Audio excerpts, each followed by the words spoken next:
mbokk yeeg xarit yi ñoo ngi leen di nuyu saa su ne xam ngeen ne rek mbégte la ñuy àndal di ñëw ak yéen ci seen émission tam-tam fii ci RTS 2 waaye nag di nuyu képp ku nga xamante ne bi yaa ngi ñuy jot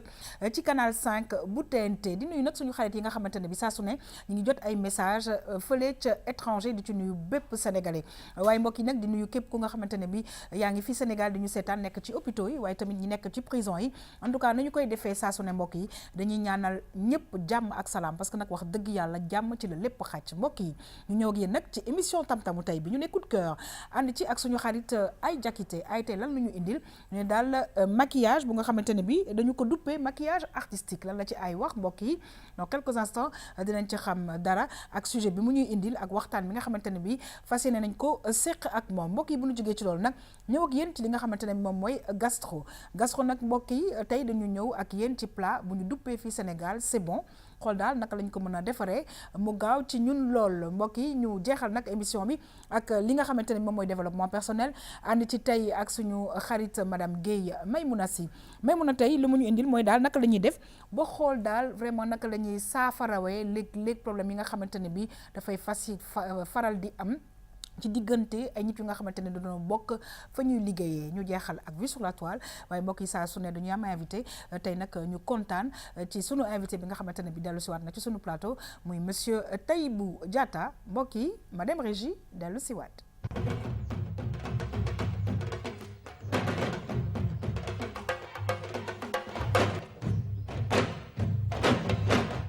kontaan nag ci madame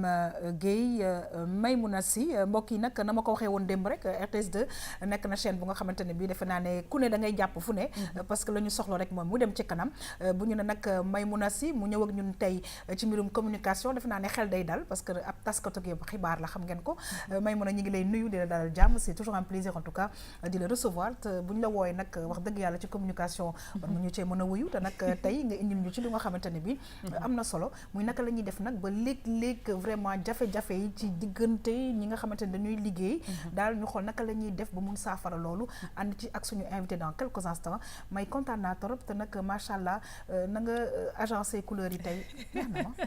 man maa gën a kontaan yaa xam magu jàmbur di la nuyu di nuyu suñu invité ay la Jakis ak téléspectateurs yi nga xamante ne ñoo ànd ak ñun développement personnel bi nag man damay sawar ñëw ci ndax dafa nekk lu am solo loo xamante ne lu dem lu ne looloo tax mu dem parce que ña koy doxal bu fekkente ne ci li ñu naan développement personnel ñoom gëmuñu seen bopp wala xamuñu fa ñu war a teg seeni tànk day am jafe-jafe te jokkoo bi ak demalante bi am na si solo trop mooy communication bi xam naa ba si kanamee tuuti boo xuusee rek après ñu ñëw faram fàcce ko très très bien kontaan nañ ci trop madame Guèye Maymouna Sy waaye nag saa su ne ci bés bi mbokk yi dañuy am contentement bu mag nag di recevoir suñu xarit ay jakité ay na ngeen ko gisee rek saa su ne ci façon bu ne lay ñëwee waaye laata nag ñuy xuus ci leneen ay dañu koy nuyu ba noppi nag mu ñëw ak ñun ci vraiment tey coiffure bi man nag xam nga la dernière fois waxoon naa ay dëkk wax dëgg yàlla tey xaw ma sax may dooma dimbale fan ci ban dëkk laa ko est-ce que mixé wul sax man kay xaw ma est-ce que demul Mauritanie jaar Dakar jaay Inde exactement ak ci pël yi c'est vrai en plus ay ñoo ngi lay nuyu citoyen du monde la exactement maa ngi lay fay yaa xam ne coiffure bi nag waaw du man Niger tamit dafa mel ne dina def genre coiffure bi nag du man coiffure bi nii naa moo fa jaar nii naa am créativité comme temps yi Black Panther a xew mu inspiré ko mu ngi noonu xaw ma nag ci pël yi la man am naa deretu pël moom griffe pas moo tax saf na saf ay ñoo ngi lay nuyu yaa maa ngi leen di dalal fay jàmm nga ñëw ak ñun nag tey ci coup de cœur ci lu nga xamante ne bii muy maquillage artistique waaw yaa xam maa ngi lay fay ni nuyu ñu nekk ci plateau bi may namoon naa gëj nañu bokk plateau nii noonu yaa xam indi woon naa fi maquillage simple indi nañ fi maquillage cérémonie indi nañ fi maquillage Saint-Valentin tey nañu indi maquillage artistique très très bien en tout cas ba ca kanamee danañ ci am lu leer waaye mbokk yi nag dañuy kontaan saa su ne suñu invité yi di nuyu képp ku nga xamante ne bi mës nga jaar émission tam-tam ak ñi nga xamante ne bi bi incha allah RTS2 dana leen woo pour ngeen teew ci suñu plateau ñu ciy nuyu nag bu baax a baax monsieur Tahibou Diatta c'est un plaisir en tout cas ñu feggoo ak yow fii ci émission Tam Tam parce que nag wax dëgg yàlla ba nga fi ñëwee keroog it vraiment la nga ñu expliquer dana amal njëriñ ñun ñi ne fii waaye nag ñi nga xamante ne bi ñoo ñuy seetaan ñi ngi lay dalal jàmm monsieur Diatta. maa ngi kontaan di ñëwaat fii sama kër. parce que fii moom sama kër la. exactement loolu moom il faut mu leer di nuyu téléspectateurs yi nekk à travers le monde. di kontaan si émission bi. yaa ngi di dóor seen waar yaa ngi koy matal jërëjëf. merci beaucoup et puis kontaan nañ ci sañse bi nga ñu sañsal aussi tey. dañuy jéem. mbokk yeeg xarit yi ñu ñëw ak yéen nag ci tam-tamu tey bi ànd ci ak suñu xarit ay Diakité ay indil ñu coup de cœur tey sànq ñoo ngi koy wax ñu ne maquillage artistique mbokk yi ñu dem xool lan lañu ci ay indil dellu nag mën a yaatal waxtaan bi ci plateau bi.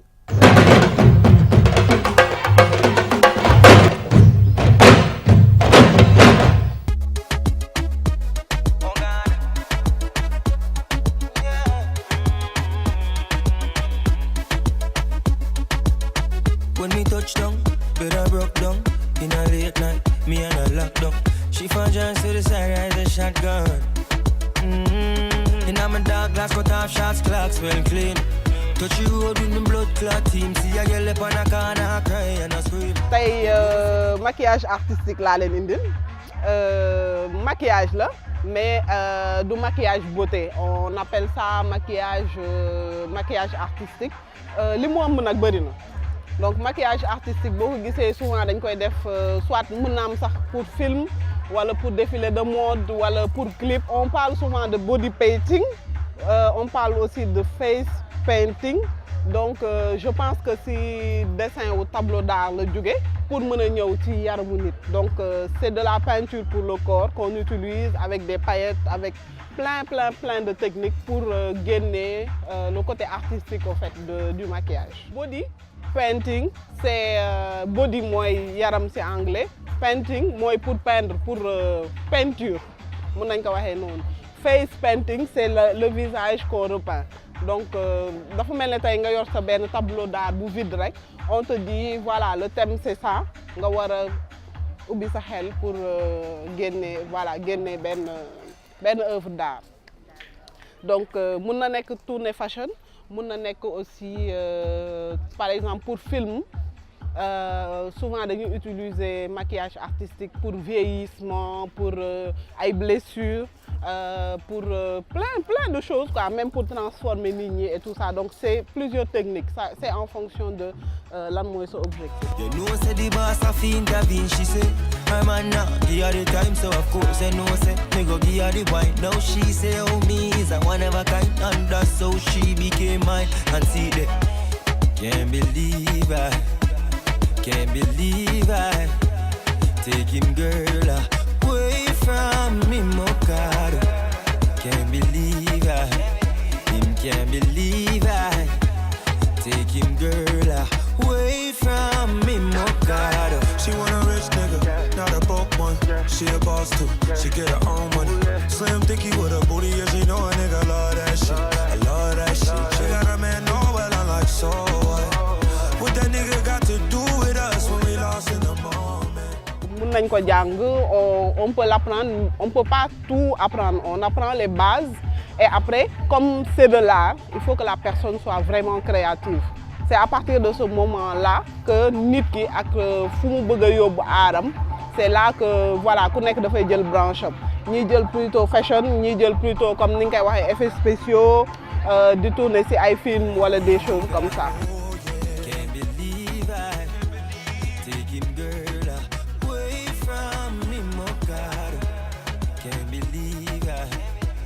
Can't believe I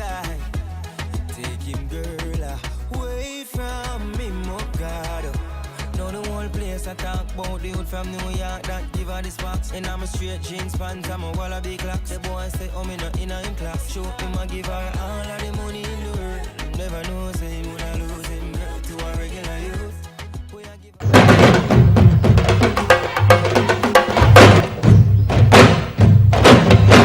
mu doon nag ay vraiment maquillage artistique bu nga xamante ne bi tey suñu xarit Nogay moo ñu ko won mu nekk maquillage bu nga xamante ne bi yaakaar naa ne dafa am daal lu ko tax a jug spécialement. Effectivement dafa am lu ko tax a jug parce que à la base genre maquillage yi ça dépend ci yan événement ngay dem. soit yoo xam ne ay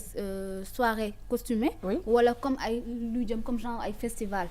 Et aussi wala des films. wala ay film wala aussi tamit ay défilé de mode. juste am créativité te aussi tamit ñu bëri dañuy inspiré wu tamit ci maquillage ethnique yi. léegi yow yaa ci yokk sa touche bu original pour démarquer wu tuuti. très très bien alors may mu nekk vraiment beaucoup d'art lu ñuy gis ci biir parce que body painting bi face painting bi et cetera mu nekk daal un travail bu nga xamante ni très artistique mais fait sur le corps humain. waaw am na solo trop Yaxam et man li ma ci gën a neex mooy ne c'est une opportunité à saisir. Des deux côtés. benn côté bi mooy ñi nga xamante ne dañuy def make-up maanaam maquilleuse yi xale yi nga xam ne dañ ko bëgg te jànguñu ko. c'est une opportunité je pense pour ñu dem gën a fexe ba seen liggéey mu bënn bu baax maanaam ñu gën ci xarañ. D'autant plus que ne instant yi gis nañ ne tout ce qui est cinéma numérique. tout ce qui est production audiovisuelle dafa commencer dox quoi dafa am benn sursaut bu ci am. boo xamante ne nit ñi ñu ngi yëngatu bu baax a baax. occasion la boo xam ne vraiment mën nañ si wane seen talent wane ci seen expertise mais surtout également ñu mën ci am dara. parce que métier bu nekk. waaye bu koy def mu ngi yaakaar am ci loo xamante ne dina ci suturloo am ci loo xamante ne dana tax dana tax ba du rëccu li taxoon mu tànn boobu les métiers. beneen côté bi juste pour terminer. mooy ne également opportunité la pour ñi nga xam ne ñooy producteurs yi itam ay que ça soit un défilé muy wala cinéma wala beneen événement comme ni nga ko waxee noonu ñu jël ñoo xamante ne fii nañu nekk maanaam ay maquilleuse label wala ay maquilleur est-ce que ça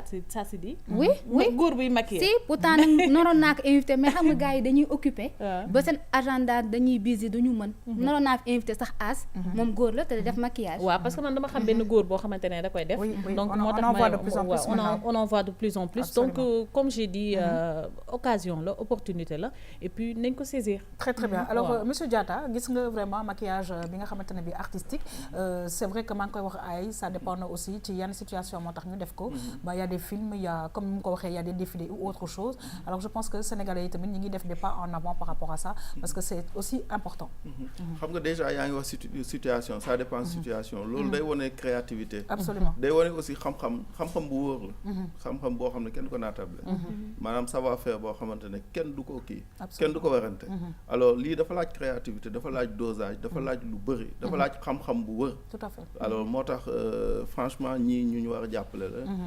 ba nga xamante ne dañu lawal xam-xam bi. mais comme ni ko madame Guèye waxee rek na xale yi dem ñi nga xamante ne. bëgg nañ ko ñu dem ñu wut ci xam-xam bu wër. et puis wut ci reconnaissance pour mun a exercer. très très bien alors ay j'ai aussi une question parce que c'est vrai que gis nañ c'est vrai peinture la et tout alors yan matériaux la ñuy utiliser parce que je pense que c'est important. que ndegam ci corps humain lañ koy def.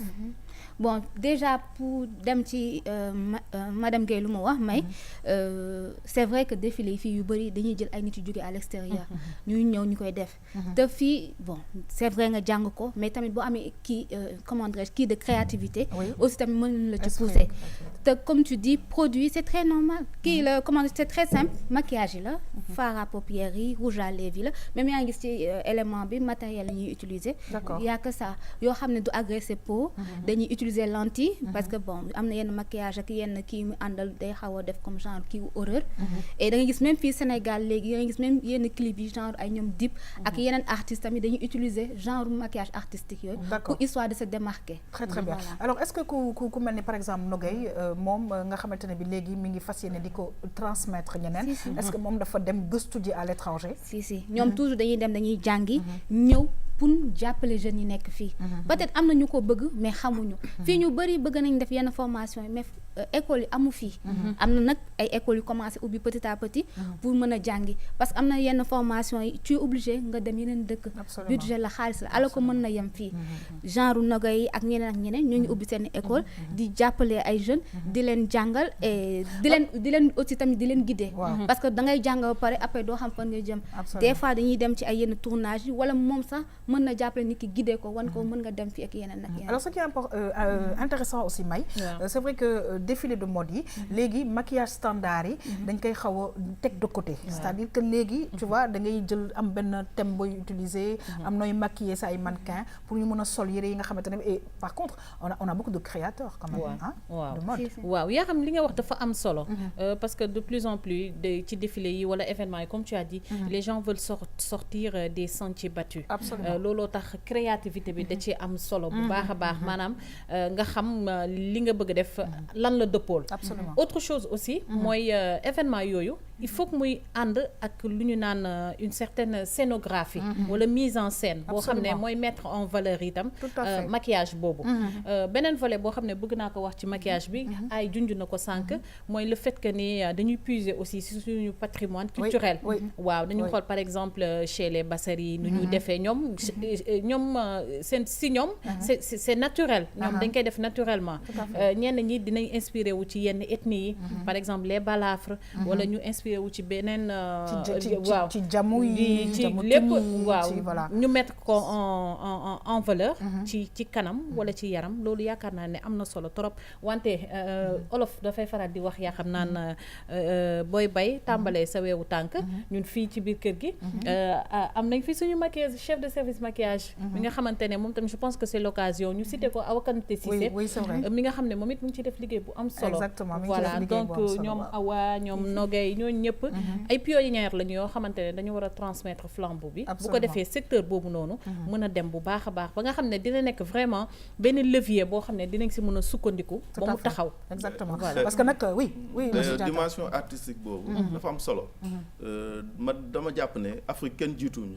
ci dañ ko valoriser wul rek en fait dañ ko négliger jox ñu ko valeur bi mu war mais dimension artistique boobu créativité boobu konk Bassari amoon nañ ko yeneen ethnie amoon nañ ko mais musuñu ko valoriser moo tax te léegi nag dañ ko soxla parce que fu mu nekk nii le cinéma sénégalais en tout cas ñuy wéyelu yoonam bu nga xamante ne bi vraiment démb amoon nañu benn série bu tudd Takke et d'autres séries encore yu nga xamante ne bi on a besoin de ça te je pense que di jéggaani di dem di wuti ñu nag am ay ndaw yu nga xamante ne bi ñoo ngi koy jàng ay en tout cas jeunes yi bëgg nañ franchement bëgg nañ leen jàppale et je pense qu'on va faire de bon boulot dinañ def affaire lu nice parce que lépp loo gis domaine boo gis nit ki mu ngi toog këram di imaginer tey boo ko joxoon lu mu soxla kon leneen la ñuy wax kon fi Nigéria yegg sax ñun nañ fa raw très très bien alors c'est vrai que nag esprit de créativité boobu sénégalais yi am nañ ko mais il faut juste que ñu gën leen tàggat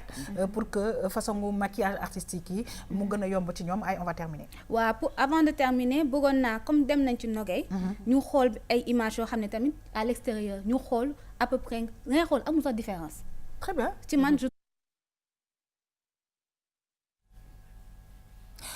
waaw ay kon nag sànq yaa ngi koy wax c'est vrai que nag différence bi on ne le voit pas donc on a des images ay si nga xamante ne bi yaa xam y a pas trop de différence kii may mu ngi koy wax léegi comme genre fuddan wala yaa ko doon wax sax comme fuddan c'est vrai que kii ñooy différencier wu rek lii du aîné ay peinture la wala ñu jël maquillage moom rek la ñuy jël xam nga sànq ñu ngi koy wax aussi voilà apparemment ñi ay mannequin la yu nga xamante ne bi xëy na c'est par rapport au thème du défilé moo tax ñu defal leen body painting bi effectivement body painting ak day ànd ak coiffure bi lépp lay àndal accessoires yi et voilà genre yi d'habitude genre défilé ay école formation à la fin dañuy def ay genre événement d'accord pour ku nekk wan sa mën-mën ok d'accord xoolal par exemple lii nga xamante ne bi Maymuna voilà art carrément dañu def voilà dañu peinture carrément ci kaw nit bi waaw c'est une toile voilà toile buy dox on peut dire une toile ambulante quoi en quelque sorte et puis tu vois ça va un peu plus loin tu vois avec gis nga peinture yi ça va aussi avec les accessoires on a vu aussi des perles et tout ça attachées yu nga xamante ne dañ koy taf ci kiiwu nit yi en tout cas daal muy daal benn façon mu maquillage bu nga xamante ne bi ak modernisation bi ça va très vite je sais pas yaa xam si tu sais ou pas actuellement xam nga gars yi la lañ jël léegi bu ñu nekkee juste les femmes enceintes bu ñu nekkee presque à terme en Europe xaw ma na fi xam ñun dañu am suñu réalité laamin baaxul léegi seen biir la ñuy jël def ci ay dessin soit ñu def ci nen soit ñu yàggagunu foofu wala ñu jël dessiné ay nœuds wala ay fleurs gars yi moom lañ jël comme souvenir jël ci ay photos non juste comme ça pour le plaisir immortaliser voilà quoi en tout cas ay vraiment vraiment ñu ngi lay remercier bu baax a baax parce que nag am na yenn métiers yi nga xamante ne bi ñoo ngi wéyal seen yoon parce que nag wax dëgg yàlla sànq maa ngi koy wax di ko baamtuwaat ne que suñu cinéma bi ak leneen suñu défilé yi toll na fu nga xamante ne bi faaw tamit ñu ànd ak jamono ak li nga xamante ne bi moom mooy maquillage bi moo am ci solo lool mu nekk des maquillages yoo xamante ne bi nekkatul maquillage simple comme tu l'as si bien appelé maquillage artistique en tout cas ñu ngi lay remercier c'est toujours un plaisir de te recevoir ba pare nag à chaque fois ndeysaan mbokk yi ak ay chaque fois lu bees ak loo xamante ne bi xamuñu ko woon dañuy jàngee ci coup de cœur loolu laa bëgg de bëgg téléspectateur chaque fois bu ñuy xool coup de cœur ñu am loo xam ne même buñ ko am na ñu koy xam mais am na ñoo xam ne tam xamuñu parce que toujours booy def bul yaakaar ne yow rek yaa xam am na ko xam ne xam na ba pare toog di la seetaan mais pour ñi nga xam ne xamuñu moo tax ma koy indi très très très bien alors man dama tudd rek yaa xam c'est pas parce que dama xam de en tout cas daal nee nañ yow yaa xam noonu lañ ma tuddee daal nee nañ yaa xam noonu daal lañ ma tuddee kon moom boo waxee yaa xam kon mu ne aay kon comme ñëpp ne nañ dama aay waaw yaa xam yaa aay te aay ma ay ressources fi nekk de macha allah en tout cas ñu ngi lay remercier c'est toujours un plaisir de te recevoir mbokk yi ñu wéyal suñu émission Tam Tam fii ci RTS 2 di fàttali nag ne yéen a ngi ñuy jot ci canal 5 bu TNT ñuy nag may rubrique bi suñu xarit Léna Sarr ak képp ku nga xam ne sant na Sarr waaye nag vraiment ki nga xamante ne bi tamit saareen bi nekk fii ci RTS man laa koy wooyee dinañu ko may aussi li nga xamante ne bi moom mooy suñu rubrique bi gastro c'est bon bi nag moom laa ko may mbokk yi damay bàyyi ba mu déguster ko ba pare ma dellu si nag wax leen turam RTS gi la nekk kon nag mbokk yi ñu dem xool yi c'est bon dellu si waat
waaw plat bi nag ma dellu nag di ko may maa ngi koy wax sànq ku nga xam ne Sarr la sant RTS la nekk muy Serigne Mbaye Sarr moom plat bi yëpp jox naa ko ak képp ku nga xamante ni dafa sant Sarr waaye nag ci biir loolu mbokk yi ñu def attention parce que y a quand même des gens qui sont très allergiques et ça peut créer beaucoup de problèmes et très grave mooy daal ay crustacés yooyu surtout booy invité nit il faut faire très attention en tout cas monsieur Diatta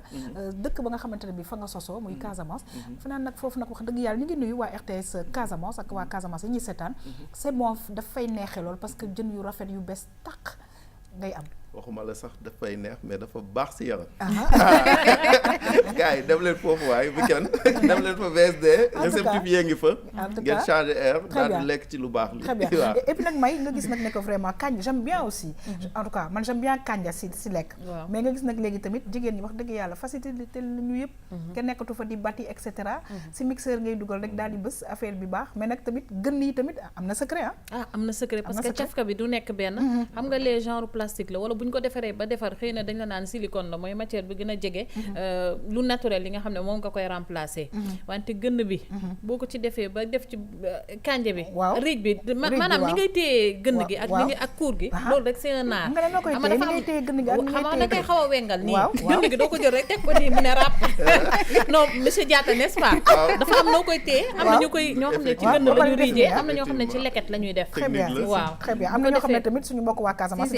ci leket la ko daan def fuut ci leket lañ koy def ba pare sax ba pare man monsieur Diatta li ma gën a neex si c'est bon bi man ba ma demee Ziguinchor dama gis ne nit ñi amuñu ci waxtu bu ñu koy lekk maanaam yow bu la neexee mën nga ko lekk añ mais après timis aussi dañ koy lekk waaw dañ koy lekk muy c'est bon muy kaldu sama bopp xaw naa metti de daqamtiku nag élément bi ba pare nag en plus ay lu ñu waxul mooy c'est vrai que c'est bon bi bu ñu ko defaree ba def ci bëggëj macha allah neex na de neex na kay lakk jën yi ak yi ba mu baax waaye tamit xaw see siiw tuuti li nga xam ne moom mooy tiir tamit dafa am importance si man xam nga am ñoo xam ne dañuy def suppu kànja te duñ ci def tiir man bu amulee tiir ci man dootul suppu kànja alors que am na ñoo xam ne loolu lañ bëgg kànja bi kese sans tiir affaire yi question de goût la rek ak bëgg-bëgg yow moom bàyyi yow moom xam nga leen lañ doon tiir waaye moom yow la ñu baadu bii dafa mel ni crevette lañ ci def waaye tamit boo ci defee tuufa tamit du yàq daal crevette da ciy dem tuufa da ciy dem paañ da ciy dem bu la neexee même yéet bi sax bu la neexee mën nga ko dagg yu sew surtout yéet bi waaw mais nag comme tu as dit yaa xam sànq booy invité nit pour ñi nga xam ne dañuy am yenn allergie ak yooyu nag leen di laaj ba pare balaa nga koy defar mais c'est bon bi daal bon na ça peut être nga ne gajj bi sax gajju beurre la gajju beurre la boo ko xoolee xam ko gis mbokk yi ñuy seetaan yaa xam yaa doon tooñ leen de waaye may madame Guèye mbokk yi ñuy seetaan nekk étranger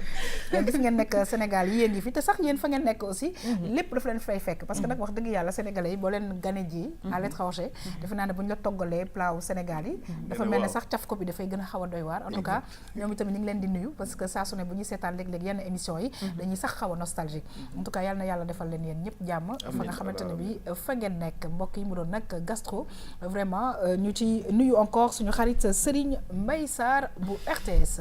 mbokk yi ñu ñëw ak yéen nag ci développement personnel andi ci tey ak suñu xarit Maymouna Sy ak suñu invité monsieur Diatta Tahibou kon nag May tey ci li nga ñëw ak ñun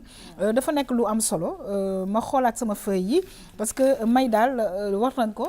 vraiment bii passé dañu ñëwoon ci vraiment problème yi nga xamante ne mën na am ci biir ay nit yu nga xamante ne dañoo bokk liggéey léegi nag nu xool naka la ñuy def tey pour am ay stratégie yoo xamante ne loolu les conflits yooyu dañ koy mën a éviter ñu dem régie mbokk yi dellu si waat mën a yaatal waxtaan bi ak suñu invité.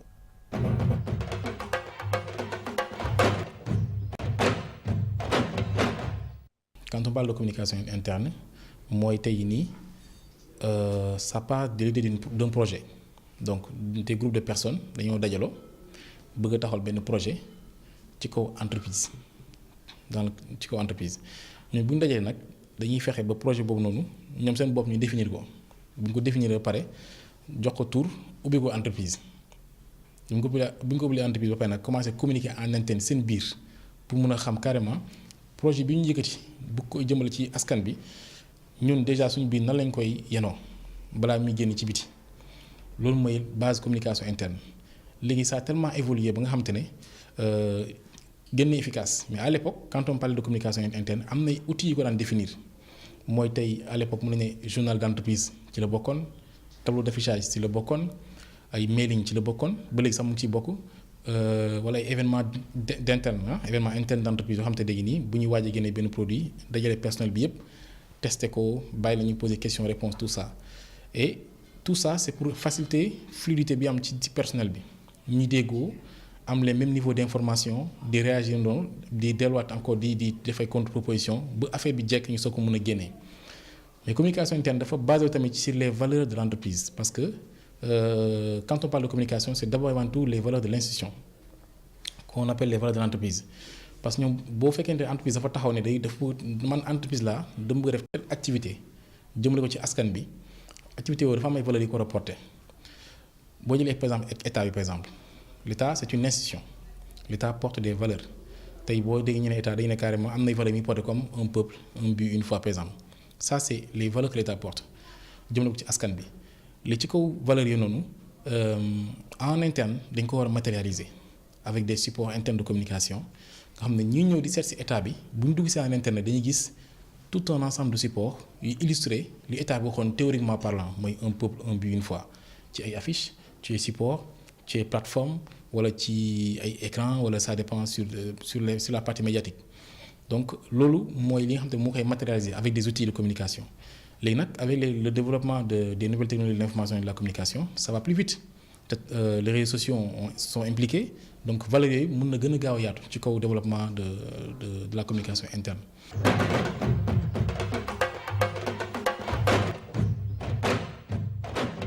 waaw may nag ñi ngi gërëm vraiment suñu intervenant bi mu mel na ci biir waxtaan la lépp war a mën a xewee muy sànq ñu ngi koy commencé junj muy communication interne mu nekk lu am solo ci entreprise waaw c'est vrai que nag léegi jumtukaay yi xaw nañoo changer mais daal loolu defe naa ne suñu ci sukkandikoo dinañu mën a def ba vraiment ñi nga xam ne ñooy liggéey ci entreprise mën a di gisee mën a vraiment am comme ni mu ko waxee sànq le même niveau d'information te tamit mën a am déggoo bu am ci seen biir parce que sopp nañ ko pour que entreprise bi war a mën a jëm ci kanam. waaw yaa xam ni nga ko waxee noonu la parce que dañuy faral di wax naan jàmm ci la lépp xaj. te buñ ne jàmm pour mu am il faut que nit ñi di déggoo. que tout le monde soit au même niveau d'information. ak tamit communication bi maanaam jokkalante bi ak jëflante bi mu nekk lu set lu sincère lu sell. loolu nag pour mu am comme ni nga ko waxee bëri na ay pexe. bëri na ay outils du ma dellu si waat ci expert bi li nga xamante ne wax na ko. fi may ñëw rek mooy outils yooyu noonu ba léegi ñu ngi koy utiliser mais dafa am yeneen outils yu leen fekk si nekk nañ ci jamono joo xamante ne fu mu ne ni internet c'est devenu incontournable les réseaux sociaux tamit dem na bay bëgg a remplacer doomu aadama ci lu bëri ci jëflantem ak moromam wante mënta nekk ci sama gis-gis voilà mënta nekk ci sama gis-gis mais terewul il faut que ñu utiliser ko lu ci mel ni ñëpp xam nañ ko réseaux sociaux yi Facebook yeeg WhatsApp yeeg ak yeneen outils yi nga xamante ne dañ koy utiliser ñu utiliser ko à des fins professionnelles pour li nga xam ne moom lañ ko fay li nga xam ne moom moo ko tax a jug wala message yi ñu fay jàllale mu mun a am ab jeexital ci employé yi mun a am jeexital itam ci employeur bi je pense que ne communication interne mun naa ne daanaka presque mën naa ne 70% la ci li war a tax ba entreprise bi mën a taxaw ba jot li nga xam ne moom la bëgg. Très très bien. Voilà. Alors monsieur Diatta c'est vrai que sànq moo doon vraiment suñu sujet mooy que ñu xool naka la ñuy def pour daal éviter ces conflits là ci biir liggéeyukaay yi wax nañ ko communication interne nekk na ci lu am solo. xam nga dafa am solo d'ailleurs sax madame Guèye mi ngi koy wax léegi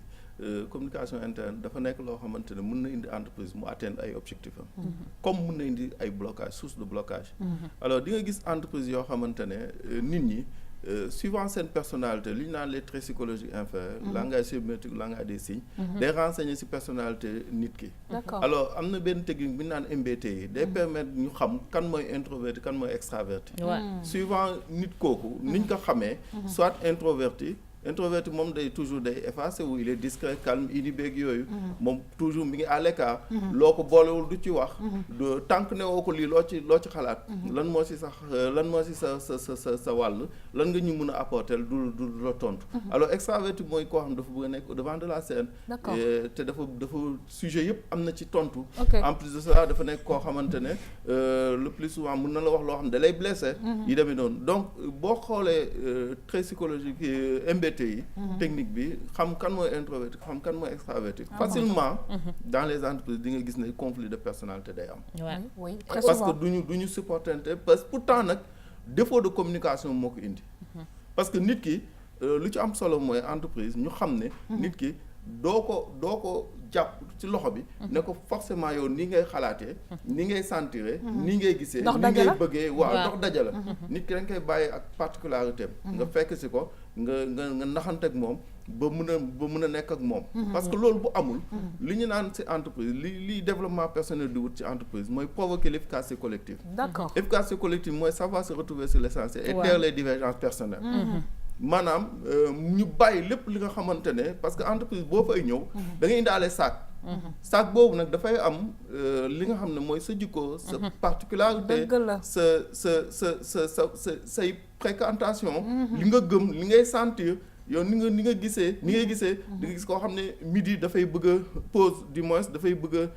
am 30 minutes sommeil koo xam ne moom il faut mu añ koo xam ne moom bu tuxee cigarette naan café baax na alors nit ku nekk ak ni muy sentir nga gis koo xam dafa yàkkamti pour réussir nga gis koo xamante ne moom réussir jaxalu ko dara day xaar step by step et c'est vrai alors nit ku nekk da ngay indaale sa sac boobu nag da ngay fexe ba nga xamante ne da ngay fekk si nit ki si sac bi mais doo ko imposer léegi comment faire justement alors il faut que ñuy régler conflit lu ci ëpp nag par exemple ñun suñu Sénégal suñu réalité boo defee management interculturel dañu masla boobu day indi bombe latente conflit maanaam day indi loo xamante ne tôt ou tard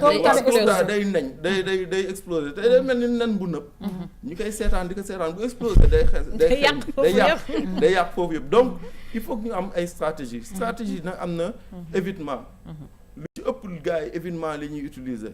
fii si dëkk bi mais am na yeneen stratégie telle que mooy recours à la hiérarchie gisee kilifa bi ne ko lii mooy blocage am na yeneen stratégie yoo xamante ne nag moom da ngay gis koo xam ne séduction lay wut maanaam day ñëw ranger wu ci gars yi pour mun a doxal pour mun a exister ci entreprise mais toujours été que du ko arranger c'est-à-dire day fekk si séduction lay wut am na yeneen type léegi suñu nee bëreet daal dina léegi ñun lu ñuy xool mooy stratégie pour xool naka la ñuy def pour éviter ces conflits là léegi c'est-à-dire bu ñu ne bëreet entreprise bi nan la nar a def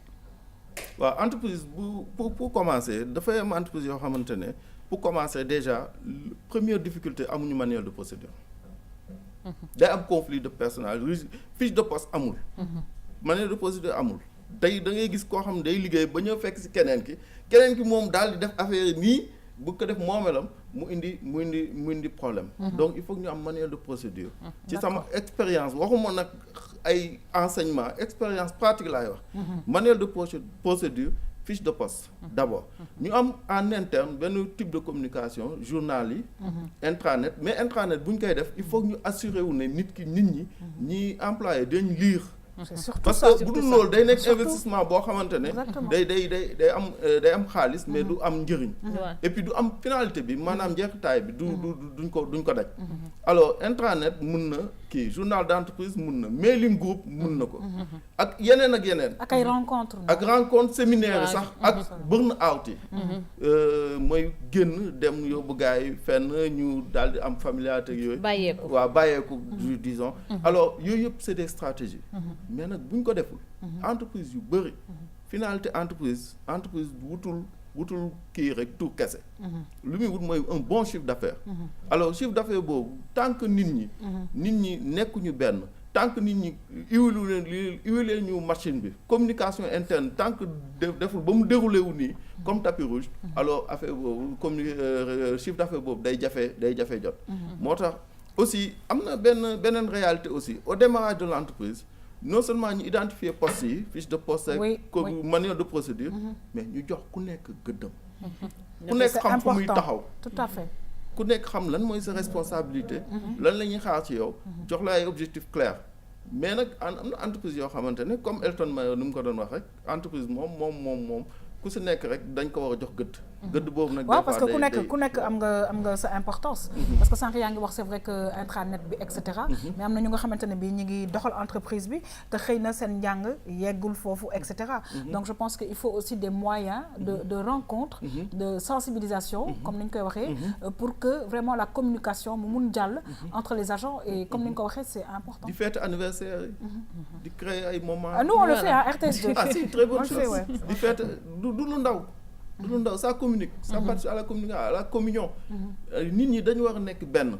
nit ñi dañu war a xam ne ku si nekk rek da ngay indi sa sac boobu da nga koy bàyyi ci buntu entreprise bi. parce que waaye nag des fois jikko day compliqué de parce que boo ko bàyyi ci buntu bi boo yàggee mu ne la maa ngi ñëw de. sac bee dox ñëwal boppam compliqué boobu sax moo tax ma ciy wax tey ma ciy insister. parce que en réalité aussi dans la pratique nit ñi. dañ ko dul bëgg a bàyyi. dañuy ngoy si seen sac boobu. alors que loolu c'est la vie courante. boo ñëwee vie professionnelle dafa am loo fay fekk. nee na chaque fois boo ñëwee si entreprise rek da ngay adhérer si benn pacte.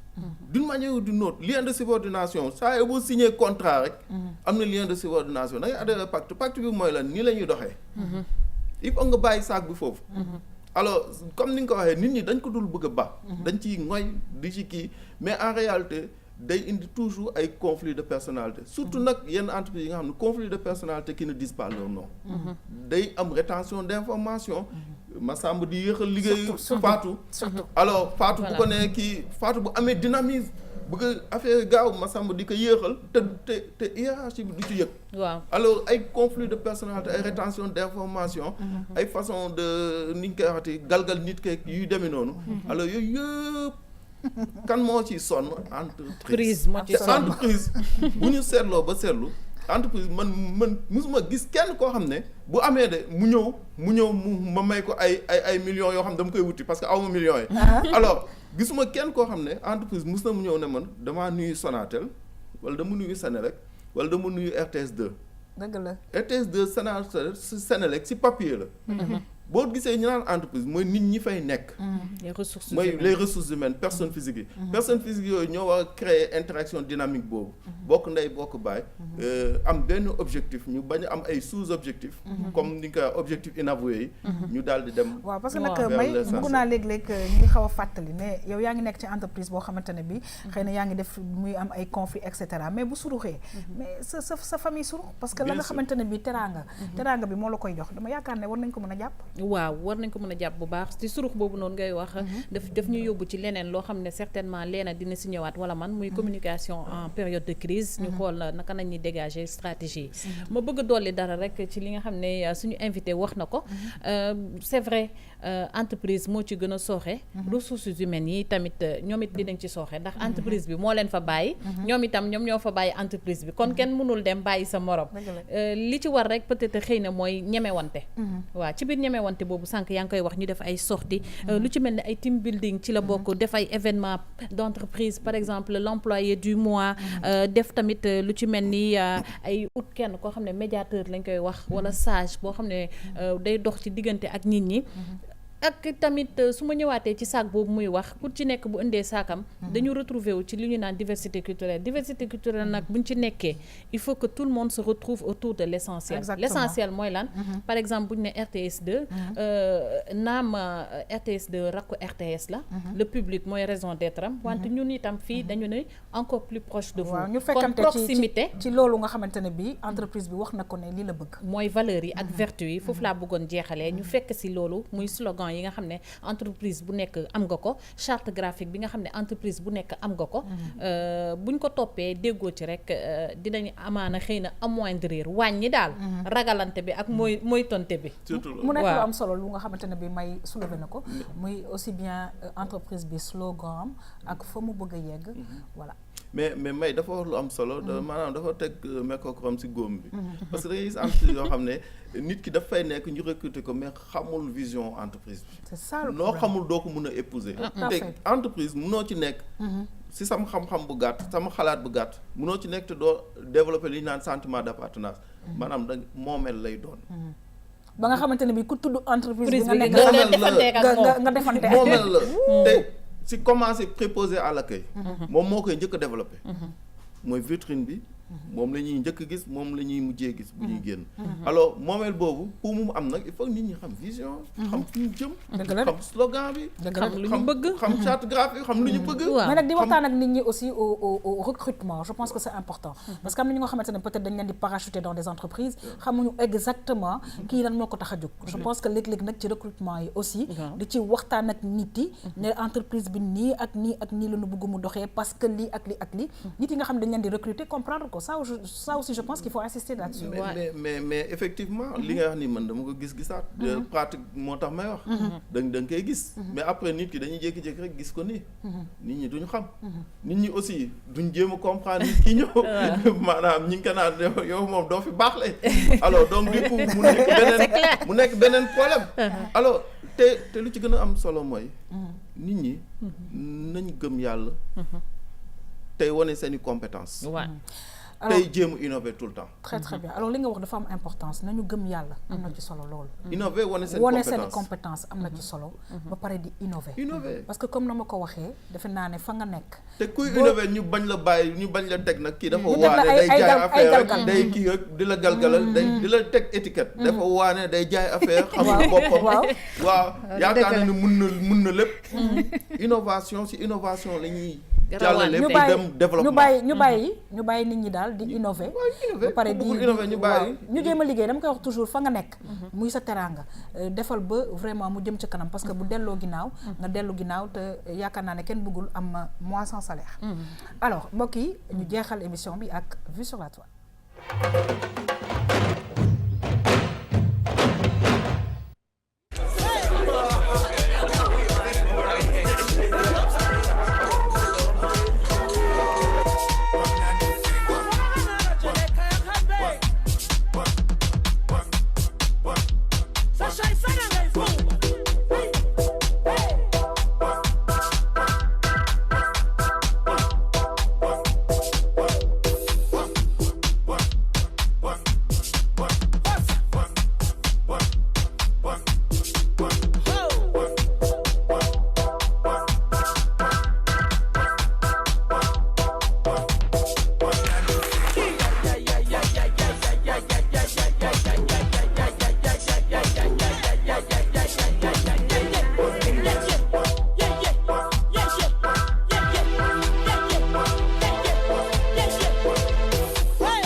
daal xam naa ne Vue sur la Toile bi daal am na ku jiitu daal dafa am ku may nirool ci ñi ñuy liggéeyal ñëw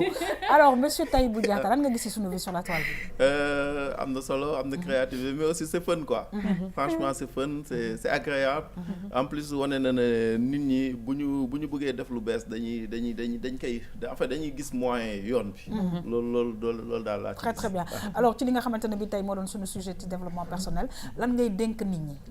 En fait lu may dénk nit ñi entreprise nañu am vision. di ko partager. di ko exprimer surtout clairement. loolu mooy leader sax. am vision te ñuy dox ak charte graphique. charte graphique bi ñëpp xam ko. mun a épouser am le sentiment d'appartenance mun a jël entreprise def ko seen moomeel. alors nañu am aussi manuel de procédure ak fiche de poste. ku si nekk xam fan nga war a yem. ku si nekk xam say responsabilités ku si nekk xam li nga war a kii. aussi de l'autre côté aussi au niveau des entreprises employés yi laay waxuma employeur en ce moment. ku si nekk na nga xam ne kii sama complément la. da ngay gis nit koo xamante ne yaakaar ne moom moo daj lépp. na nga bàyyi chaîne de production la. interaction dynamique la. nañ bàyyi ku nekk mu indi dara. si biir indi dara boobu bu amee créativité. amee sens de l'innovation. am benn savoir-faire. nañ ko nangul. te yenn saa yi nag. ma ciy insister du diplôme moo koy jox nit. habilité li ñu naan habilité lu yàlla def ci nit. bu ko kenn xëccoog moom. nañ ko bàyyi mu indi dara. entreprise bi jëm kanam. bu jëmee kanam ñëpp ci gis seen bopp. dëgg la en tout cas la nga ñu dénk vraiment am na solo te dégg nañ ko bu baax a baax ñu ngi lay gërëm di la sant may fàttali nag suñu invité tey monsieur Tahibou Diatta di coach en développement personnel. ñu ngi gërëm di sant bu baax a baax suñu xarit Maymouna Sy la ñu fi indi tey am na solo ñu ni tamit ñu fas yéene koo jëriñoo bu baax a baax ñu ngi lay remercier madame Guèye. waaw yaa xam man it ma lay sant di la gërëm bu baax. boo ma mayee ma sànni benn mot rek ci vue sur la toile bi parce que comme on parlait de communication interne ci développement personnel bi vue sur la toile bi man ba ma koy seetaan sama xel dafa am ci lu mu dem quand on fait des sorties à l'extérieur